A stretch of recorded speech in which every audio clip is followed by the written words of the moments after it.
नहीं, मैं तो पटना से चला हूँ सीधे उत्तर प्रदेश की यात्रा में हूँ। इस देश के महान स्वतंत्रता सेनानी, किसानों के प्राण, किसानों को भगवान मानने वाले परम पूज्य स्वामी सहजानंद जी की पुण्यतिथि है उत्तर प्रदेश में। मैं वहीं जा रहा हूँ और बीच में ये भी कर्म भूमि रही। स्वामी सहजानंद जी की इच्छा हुई कि यहाँ भी अपने सुपुत्रों से आप सबसे मिलते जाऊँ। उसी क्रम में मैं बक्सर हो गया हूँ, यहाँ से फिर निकलूँगा। तो सर, किसानों की बात आप कह रहे थे, लेकिन यहाँ लगातार किसान आंदोलन चल रहा है चौसा में। इसको लेके सरकार मतलब क्या सोच रही है? देखिए, आंदोलन का तो लोकतंत्र में हक होता है मौका करने का, लेकिन मैं समझता हूँ कि आज़ादी के बाद पहली सरकार भारत सरकार की है जिसके प्रधानमंत्री माननीय नरेंद्र मोदी जी हैं।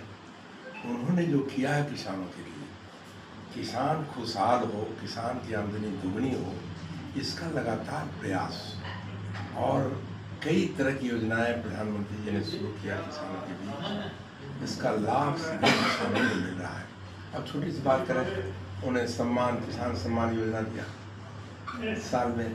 अब उसका देख रहे हैं, आप ही लोग लिखते हैं, इसकी उपयोगिता इतनी बढ़ गई कि उस पैसे से किसान समय पर बुआई कर ले रहे हैं, समय पर कटाई कर रहे हैं। इस तरह की योजनाएं, सिंचाई का हो या कई तरह की दर्जनों योजनाएं जो चली है भारत सरकार की, उसका लाभ किसानों को मिल रहा है और किसान खुशहाल हो रहा है। तो जो लोग यहाँ आंदोलन कर रहे हैं या वहाँ भी बाहर भी आंदोलन करते हैं, तो क्या उन तक बात आपकी नहीं पहुँच पाती है? नहीं, मैंने कहा ना कि ये तो लोकतंत्र की खूबसूरती है कि लोग अपनी बात रखते हैं। तरीका है, हम सब जब सदन में, हम तो आप बतावें अपनी बात हमने रखा, स्वामी सहजानंद की प्रतिमा लगे अपने में, और अंत में मैं सदन में अनशन की बात कर दिया हाउस में। और तब रातों रात याद, यही हमारे माननीय मुख्यमंत्री थे उस समय, आज नहीं है, माननीय सुशील मोदी जी थे, रातों रात जाके किसान वहाँ श्री कृष्णा नगर में उन्होंने शिलान्यास कर दिया। और आज हमें प्रसन्नता है कि दूसरे दिन ही मूर्ति का शिलान्यास हुआ और स्वामी सहजानंद की 14 फीट ऊंची मूर्ति लग गई।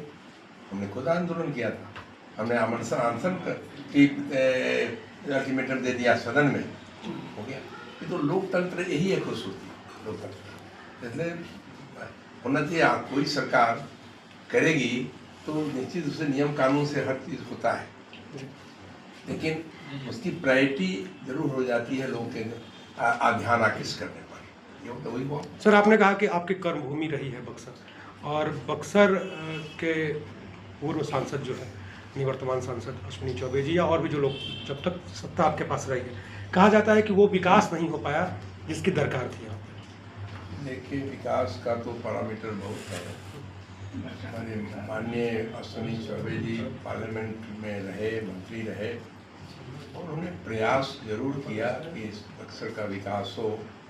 अब आपको संतुष्ट नहीं कर पाए पर ये बात मैं नहीं करता, लेकिन मैं तो जानता हूँ कि लोकतंत्र में हमारा हेडक्वार्टर था छपरा कॉन्स्टिट्यूंसी, हम सारण से लड़ते थे और मतदाता 36 साल तक लगातार वोट देते रहा। वही मतदाता, न जात का असर, न पात का असर, न कुछ नहीं। चूँकि ये बात सही है कि काम तो हमने किया, वो दिखता भी। आज भी वहाँ का प्रतिनिधित्व तो मैं अभी तत्काल नहीं कर रहा हूँ, फिर भी मैं काम कर रहा हूँ। कोई गली छपरा का जाकर देखिए जहाँ हमारा महाचंद्र सिंह का शिलापट नहीं लगा।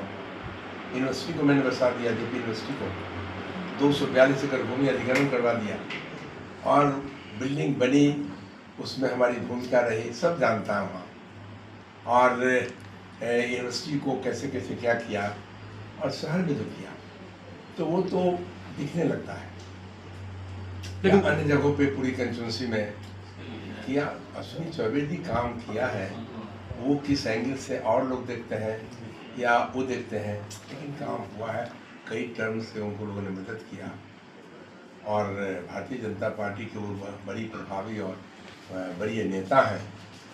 निश्चित रूप से उनका प्रयास हुआ है कि कैसे इसका हम विकास कर पाए। स्वर्ण आयोग का गठन हुआ, उसके आप अध्यक्ष बने, क्या लगता है राजनीतिक दृष्टि से इसको देखा जा रहा है?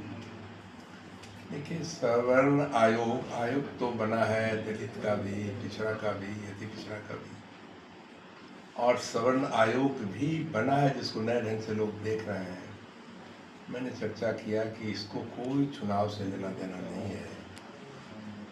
इस समाज को भी विकसित करने के लिए भी इन्होंने एक सोच बनाई है और जिस पर नज़र इस देश के प्रधानमंत्री जी का भी रहा है। मैं इतना आगे बढ़कर बताऊं कि इस देश में सवर्ण का नाम लेने में पॉलिटिकल आदमी की चर्चा था। आज़ादी के बाद पहला प्रधानमंत्री माननीय नरेंद्र मोदी जी निकले जिन्होंने कलेजा तान कर कहा कि सवर्णों में भी गरीब को मदद करेंगे। उन्होंने संविधान का संशोधन किया और आरक्षण की व्यवस्था की। 10% गरीब सवर्णों को आरक्षण दिया, उसका लाभ भी मिल रहा है।